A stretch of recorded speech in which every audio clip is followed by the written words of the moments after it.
Le ministère de l'Enseignement supérieur universitaire, Recherche scientifique et innovation a publié officiellement 5 arrêtés portant nomination, promotion et admission à l'honorariat de membres du personnel académique, scientifique, administratif et technique des universités et instituts supérieurs de la République démocratique du Congo. Et puis, le chef des travaux, Jean-Claude Vemba Nsamba, a soutenu publiquement sa thèse de doctorat à l'Université pédagogique nationale. La thèse s'intitule « La République démocratique du Congo et les régimes internationaux de lutte contre le blanchiment des capitaux, études sur la typologie des fraudes aggravées dans la gestion du spectre de fréquences radioélectriques ». Bon début de la semaine chez vous, mesdames et messieurs. Bienvenue dans cette grande édition de l'info scientifique.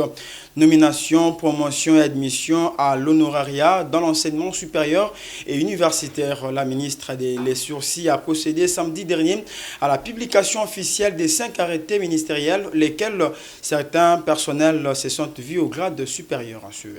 Le ministère de l'Enseignement supérieur et universitaire, Recherche scientifique et innovation, a publié officiellement 5 arrêtés ministériels signés le 19 décembre 2025 par la professeure Dr Somboyane Safimoukouna, ministre des Sursis. Ces arrêtés portent sur la nomination, promotion et admission à l'honorariat de membres du personnel académique, scientifique, administratif et technique des universités et instituts supérieurs de la République démocratique du Congo. À travers ces décisions, le gouvernement réaffirme son engagement pour la valorisation de la carrière universitaire, le renforcement de l'encadrement académique et scientifique, ainsi que la promotion de l'excellence et de la bonne gouvernance dans l'enseignement supérieur et universitaire.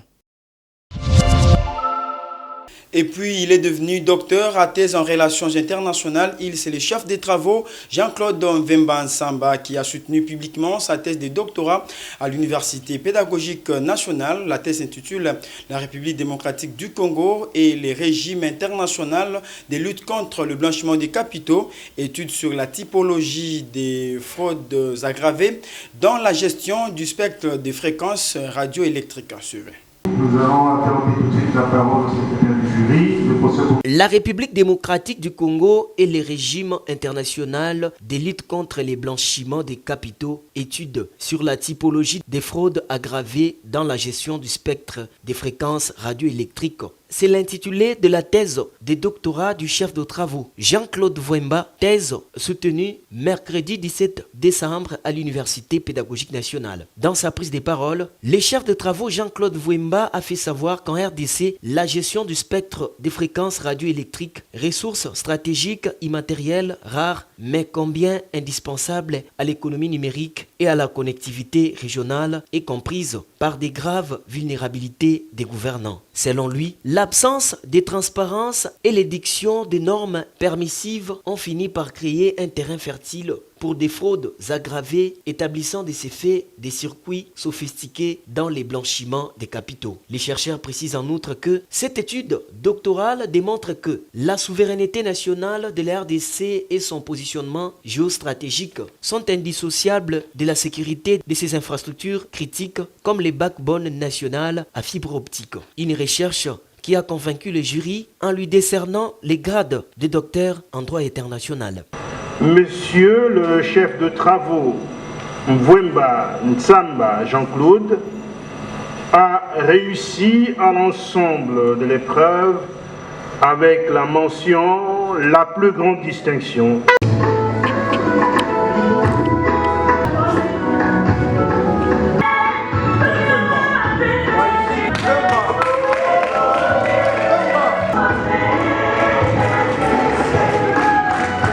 Le Congo doit devoir sécuriser ses lois et sécuriser sa population. La loi 20/017 portant réglementation en matière de télécommunications, en réalité c'est une loi qui signe l'arrêt des morts du secteur des télécommunications. À cela s'ajoute le code du numérique. Donc il y a 2 lois qui se télescopent. Alors on doit utiliser quelle loi? Il faudra alors que l'État puisse mettre tous les moyens possibles pour que la représentation nationale puisse produire une loi qui soit réellement congolaise. Et cette loi pour l'intérêt du secteur stratégique et névralgique de la République démocratique du Congo et qui peut amener des demandes. Si aujourd'hui nous avons une meilleure réglementation, puisque la réglementation actuelle est inefficace, si nous avons une meilleure réglementation, le Congo deviendra le véritable hub d'Afrique. Les opérateurs en téléphonie mobile cherchent à acheter à partir une licence qu'on appelle une licence unifiée. C'est une façon de vendre les intérêts de la République démocratique du Congo sans pourtant passer par les enchères. C'est la 5G qu'on veut implémenter. Alors pour éviter cela, l'État doit dire non. Il faut vendre des licences aux enchères. Si au Congo, vous vendez quelque chose à 52 000 et en France c'est 122 000, vous voyez que ce n'est pas la même chose. Merci. Restons toujours dans le même chapitre, la problématique de la protection sociale des athlètes professionnels en République démocratique du Congo était au cœur d'une thèse de doctorat à la faculté de droit de l'université de Kinshasa. Le chef des travaux Maurice Bouanga Kabadi, qui en est l'auteur, a fait savoir que la protection sociale de l'athlète dépend de l'organisation professionnelle des activités sportives. N'est-ce pas, Junior Moulumba? Il est de la faculté de droit dans les départements des droits économiques et sociaux de l'université de Kinshasa. Le chef de travaux, Maurice Bouanga Kabadi, a soutenu publiquement vendredi sa thèse de doctorat à l'UNIKIN. Devant un jury composé des éminents professeurs, les récipiendaires a rappelé que la protection sociale des athlètes dépend de l'organisation professionnelle des activités sportives, alors que la loi sur le sport est instituée les sports professionnels en RDC. L'auteur précise que la loi n'a pas réellement pris en compte la question de la protection sociale de l'athlète professionnel exposé aux risques sociaux comme tout travailleur. Il poursuit son exposé en martelant qu'à ces jours, les athlètes professionnels ne bénéficient d'aucun système conséquent de protection sociale. Aucune disposition de la loi sur le sport ne renvoie au code du travail ni à la législation relative à la sécurité sociale, hormis l'assurance sportive. Après délibération à huis clos, c'est la décision du jury. Après délibération à huis clos, le jury a pris la décision suivante. Monsieur Maurice Bouanga Kabadi a réussi avec la mention grande distinction. Un signe, diplôme et grade académique lui ont été décernés pour la pleine jouissance de son nouveau grade de docteur. Nous avons essayé de faire une réflexion pour une protection sociale de l'athlète professionnel en République démocratique du Congo. Nous avons essayé de passer en revue comment est-ce que l'athlète professionnel qui exerce, qui gagne sa vie par l'activité sportive, nous avons démontré comment est-ce que l'athlète professionnel est un travailleur et sur base du contrat de travail qu'il signe avec le club, il doit bénéficier de la protection sociale.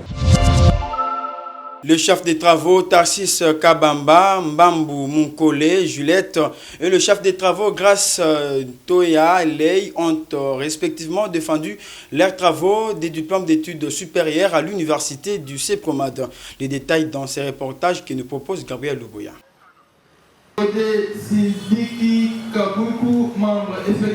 L'école doctorale de l'université du CEPROMAD a vibré le mardi 16 décembre au rythme de défense des mémoires des diplômes d'études approfondies DEA, couronnés par la réussite éclatante des 3 chercheurs des 3e cycle. Première à se distinguer, les chefs de travaux Tarsis Kabamba Lukeno, qui a présenté une étude sur le management public et développement durable en RDC en mettant en lumière l'intégration des critères durables dans les marchés publics comme levier de développement. C'est le management public qui pilote les systèmes de passation des marchés publics. Quant aux principaux défis institutionnels, juridiques et opérationnels qui entravent la mise en œuvre de la promotion des marchés publics, nous disons ceci. Les défis institutionnels, nous allons épingler la faible capacité des acteurs publics. J'ai été à l'ARMP et à la DGCMP pour des recherches.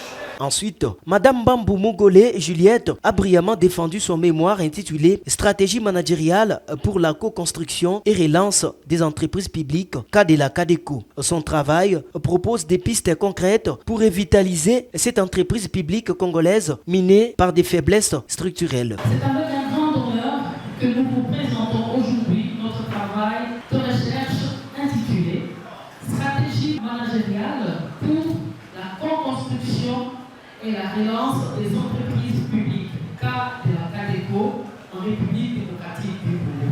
Cette étude s'inscrit dans une dynamique de réforme managériale profonde des entreprises publiques en République démocratique du Congo à travers une réflexion centrée sur la Caisse générale d'épargne du Congo, CADECO, dans un contexte marqué par des mutations économiques, institutionnelles et sociales.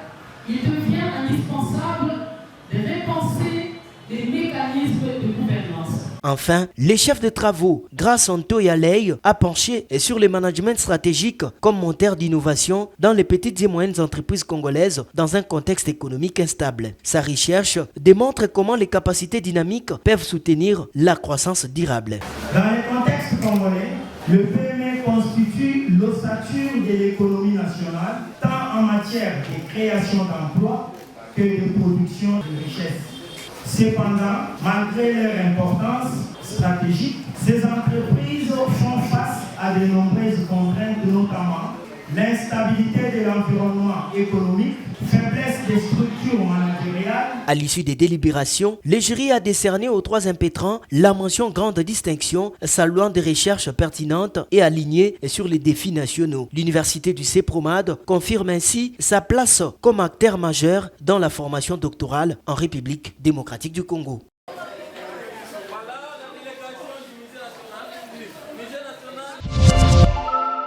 Clôture des activités scolaires pour les sections maternelles et primaires au complexe scolaire Mama Elisabeth.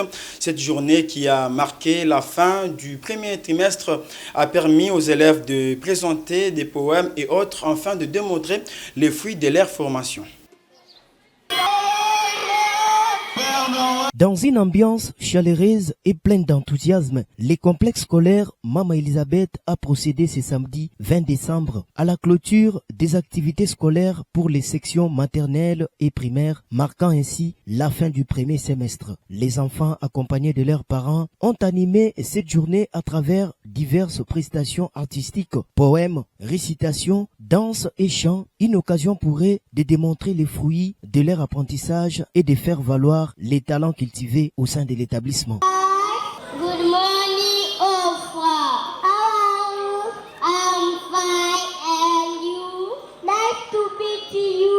Nice to meet you. Compatriotes, compatriotes, compatriotes, des bougeons et vieux, l'air est grande, unissons-nous contre un seul homme pour combattre l'ennemi. Notre pays est occupé à l'est par le Rwanda. La couleur rouge, je m'appelle rouge. Couleur d'Issa, les 5 j'ai vu. Les moments forts de cette journée fut la proclamation des résultats accompagnée de la remise des cadeaux de Noël aux élèves, un geste symbolique pour récompenser les efforts fournis durant les semestres et motiver davantage les apprenants. Les conseillers pédagogiques du complexe scolaire Mama Elisabeth a salué cette initiative, soulignant qu'au-delà des résultats, cette célébration prépare déjà les enfants à vivre la magie des fêtes dans la joie et la reconnaissance. Comme vous l'aviez dit, c'est la clôture du premier trimestre auquel nous nous sommes partagés avec le parent la fête de Noël et aussi la fête de Nouvel An. C'est-à-dire notre but était de passer la proclamation solennelle des résultats des enfants de ces premiers trimestres. À travers cette activité, les complexes scolaires Mama Elisabeth réaffirme son engagement à offrir un encadrement éducatif de qualité aux tout petits, véritable pilier de la société de demain.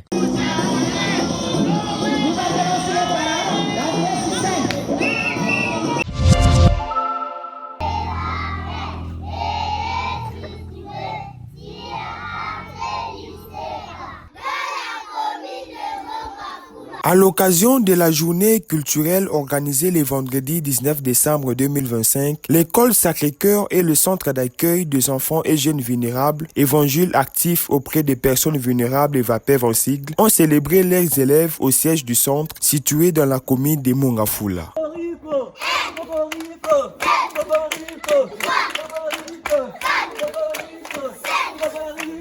Dans une atmosphère chaleureuse, les encadrés ont procédé à la proclamation du résultat scolaire suivi de la signature de bulletins par les parents venus nombreux pour l'événement. Profitons de cette occasion, Madame Fanny Kamweni, ambassadrice des enfants vulnérables en Afrique centrale, a dévoilé un monument érigé en hommage à Madame Johanna Van Damme 2 ans après sa disparition. Cet acte vise à honorer sa mémoire et à témoigner la reconnaissance de la communauté pour ses nombreuses contributions au travail social. Aujourd'hui, je ne suis pas seulement maman Fanny de la RDC, mais je suis maman Fanny des enfants vulnérables de l'Afrique centrale. Je me dis, n'eût été la force et l'inspiration de cette dame, grâce à Dieu bien sûr, nous ne serons pas ce que nous sommes aujourd'hui, considérés au vu de la population, de l'État, mais aussi du niveau Afrique centrale. Et nous croyons que nous irons plus loin. Pourquoi pas au niveau de toute l'Afrique, faire le travail pour aider les enfants vulnérables et surtout des enfants en RDC, à l'Est. Pour ses actions remarquables en faveur des populations vulnérables, Madame Fanny Kamweni s'est vue décerner un diplôme de mérite ainsi qu'un trophée, une distinction qui s'allie son engagement exceptionnel dans le domaine social et le développement communautaire, notamment en faveur de l'amélioration des conditions de vie et de l'autonomisation des groupes défavorisés en République démocratique du Congo. Émis par cette journée de célébration, une élève de l'établissement a tenu à remercier les responsables pour leur vision éclairée et leur dévouement à l'éducation et à l'avenir de la jeunesse congolaise. Pour la journée qui se passe aujourd'hui, on passe trop à Johanna Van Damme, qui est notre mère, et puis que dans ces jours, on passe à elle. Parce que sans elle, on ne pouvait pas être là ici. Sans elle, on ne pouvait pas être les gens que nous sommes aujourd'hui. Je dis aussi que à les enfants qui sont à la rue, nous, on nous a encadrés parce que moi, Johanna Van Damme a construit ces lieux. Et puis à la volonté aussi de maman Fanny Kamweni, pour cela nous sommes ici. EvaPev est une ONG dirigée par Madame Fanny Kamweni, reste active pour la prise en charge des enfants vulnérables en République démocratique du Congo.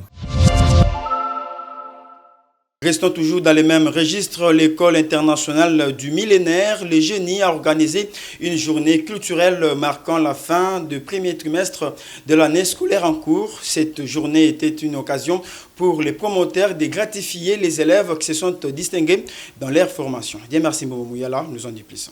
Nous sommes une école bilingue. À ce titre, nous veillons à ce que nos élèves maîtrisent aussi bien l'anglais que le français, avec la possibilité d'introduire l'espagnol ultérieurement. Le samedi 20 décembre 2025, l'École internationale du millénaire Le Génie a organisé une journée culturelle marquant la fin du premier trimestre de l'année scolaire en cours. Une journée riche en émotions, présidée par les promoteurs de l'établissement qui a salué la présence des autorités des marques, des partenaires internationaux ainsi que des parents venus nombreux pour soutenir et encourager les élèves. Président de la République démocratique du Congo. Mes chers compatriotes congolais, depuis plus de 3 décennies, notre pays, la République démocratique du Congo, est victime d'un complot international à cause de ses ressources du sol, du sous-sol et de son immensité. Face à ce complot où on instrumentalise le Rwanda, pays voisin, et certains Congolais dépourvus de sens du patriotisme et de l'humanisme, afin de massacrer et de piller nos ressources naturelles en violant et en tuant nos compatriotes. Au programme, récitation, poème, dialogue, prédication en anglais avec interprétation en français et les mots de soutien au président de la République démocratique du Congo et bien d'autres prestations remarquables offertes par les élèves démontrant leur talent et leur apprentissage. Je veux écouter le verset 2 dit: honore le father and your mother. Honore ton père et ta mère. My daily routine. When I wake up in the morning, I pray that I greet my family members. I brush my teeth. I wash my face. I take bath. I put uniform. I eat breakfast. I put shoes.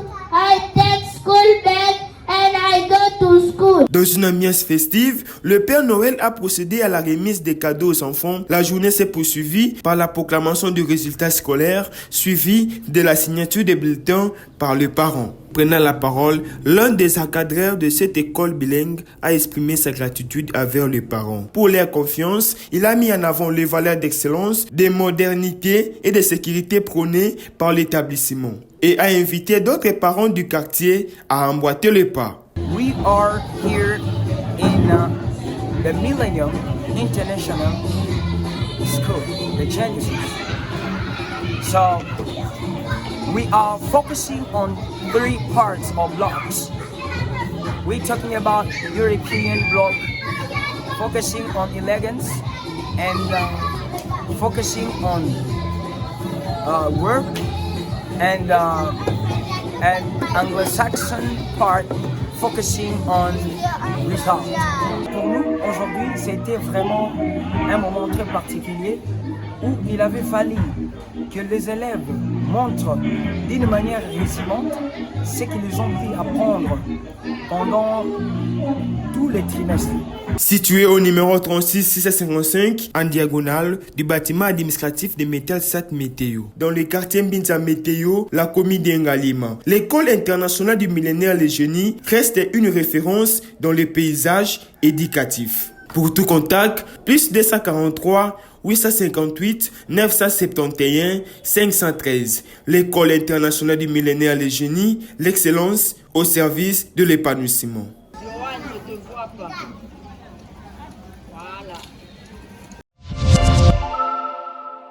Troisième édition du vernissage d'exposition artistique dédiée à Diego Velázquez a eu lieu mercredi dernier à l'Académie des Beaux-Arts de Kinshasa. Cette activité artistique et culturelle qui s'inscrit dans le cadre d'un partenariat fructueux entre l'ambassade d'Espagne et l'Académie des Beaux-Arts de Kinshasa a permis d'organiser une grande soirée avec pour objectif de faire présenter quelques expositions des étudiants.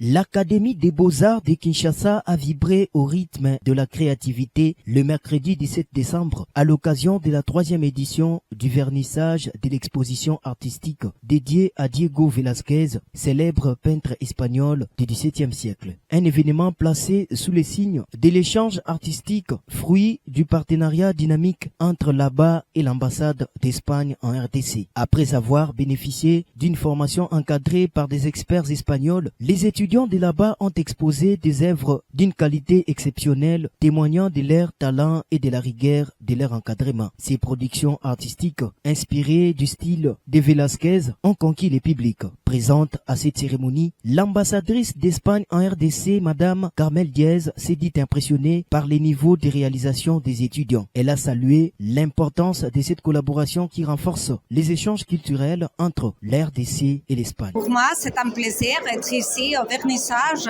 d'une exposition qui a comme titre Velázquez, comment on dirait en espagnol, en RDC. Cette exposition est le résultat d'une étroite collaboration que l'ambassade d'Espagne a commencé, ça fait plusieurs années, avec l'Académie des Beaux-Arts, une institution emblématique dans la formation des artistes en RDC. Alors pendant plusieurs semaines, on a travaillé ensemble dans la formation des jeunes Congolais, de jeunes étudiants de l'Académie, dans la figure du grand maître de la peinture espagnole comme Velázquez. Les lauréats de cette édition ont été récompensés dans une ambiance festive et académique. Prenant la parole, le directeur général de l'ABA, professeur ordinaire Henri Kalamakoulez, a insisté sur la portée de ces initiatives qui renforcent l'excellence artistique congolaise tout en valorisant l'héritage mondial. Je voudrais d'abord remercier l'ambassade d'Espagne et l'ambassadrice Carmen pour ces partenariats actifs. Comme vous le savez, là nous sommes à la 3e édition. Les 2 premières éditions étaient dédiées à l'artiste Picasso. Cette fois-ci, c'est Velázquez. Le travail qui est fait ici, c'est un travail d'interprétation iconologique et iconographique. L'important ici, c'est d'ancrer au fait les étudiants dans l'histoire de l'art. Comme on l'a dit, les œuvres d'art sont transhistoriques et transculturelles, donc traversent l'histoire et les cultures. Les réalités qui étaient peintes par l'artiste Velázquez, ce sont les mêmes réalités que nous vivons aujourd'hui. comment partir des œuvres de Velázquez et dire nos réalités d'aujourd'hui, comment contextualiser l'œuvre de Velázquez dans notre société contemporaine. C'est ce travail-là, un travail intellectuel, un travail d'interprétation. À travers ces vernissages, l'Académie des Beaux-Arts de Kinshasa confirme une fois de plus son engagement à promouvoir l'excellence artistique et à préparer une relève consciente des enjeux culturels de demain. Rendons-nous à présent à l'Institut supérieur de gestion de Kinshasa, ISG-KIN, un établissement qui accompagne le chef de l'État dans sa vision de la gratuité de l'enseignement, inscrit les nouveaux étudiants pour l'année académique 2025-2026.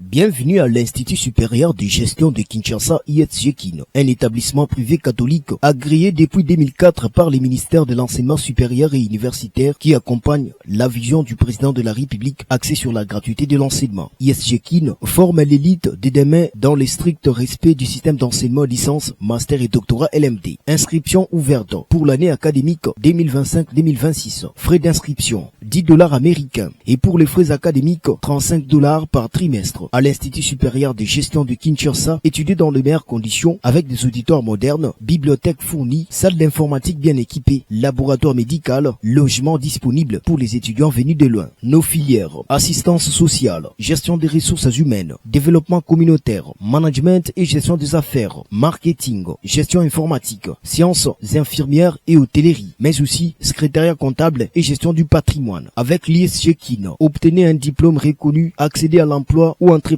avec confiance grâce à nos partenariats avec les universités étrangères. Notre adresse: avenue Benteke, numéro 10, Macampagne, commune d'Ingalima, à l'Institut supérieur de gestion de Kinshasa. Une formation accessible, un avenir assuré. Bienvenue à tous.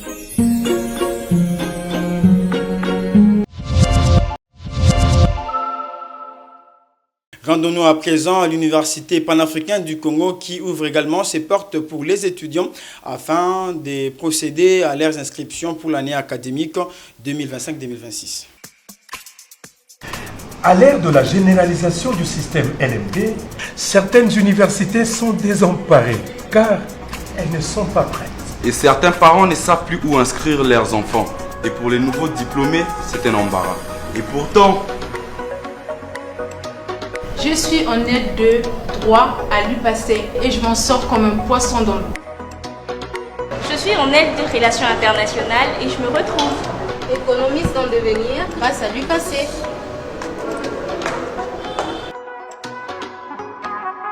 LMD, c'est ici. LMD, c'est l'UPACE. pas d'hésitation ni tergiversation, l'UPACE vous attend. Inscrivez-vous dès maintenant à la faculté de votre choix et étudiez en toute sérénité et dans le respect des normes du système LMD. L'Université panafricaine du Congo UPACE vous ouvre ses portes dans les filières suivantes: faculté des sciences et technologies, faculté des sciences humaines, faculté des sciences de la santé et faculté des sciences de l'information et de la communication. Avec plus de 14 ans d'existence en RDC, l'UPACE vous offre un environnement d'apprentissage international, des enseignements innovants, une recherche de haut niveau et des formations de qualité, le tout dans des classes à effectifs réduits favorisant une interaction optimale. C'est une université africaine créée par les Africains et gérée par les Africains de la République démocratique du Congo. C'est pour nous une fierté. Une fierté pour moi parce que je puis observer une rigueur qui commence de la sélection des étudiants jusqu'à la proclamation des résultats. Et j'espère que les parents qui veulent de la qualité et non pas de diplômes pour les diplômes ont tout intérêt à envoyer leurs enfants à l'Université panafricaine du Congo pour être formés dans le sérieux, la qualité et aux standards internationaux. L'UPACE, c'est la voie de l'excellence, la rigueur académique et l'innovation pédagogique. Attention, les places sont limitées. Chers candidats, n'attendez plus, rejoignez l'élite. Université panafricaine du Congo, l'avenir s'est construit ici. Mesdames et messieurs, c'est par cette information que nous mettons fin à cette grande édition de l'info scientifique. Place à présent au rappel des titres. Le ministère de l'Enseignement supérieur universitaire, Recherche scientifique et innovation a publié officiellement 5 arrêtés portant nomination, promotion et admission à l'honorariat de membres du personnel académique, scientifique, administratif et technique des universités et instituts supérieurs de la République démocratique du Congo. Et puis, le chef des travaux, Jean-Claude Donvemba Nsamba, a soutenu publiquement sa thèse de doctorat à l'Université pédagogique nationale. La thèse s'intitule « La République démocratique du Congo et les régimes internationaux de lutte contre le blanchiment des capitaux, études sur la typologie des fraudes aggravées dans la gestion du spectre des fréquences radioélectriques ». C'est par ici que nous mettons fin à cette édition de l'info scientifique. Mesdames et messieurs, quant à moi, je vous dis au revoir à la prochaine.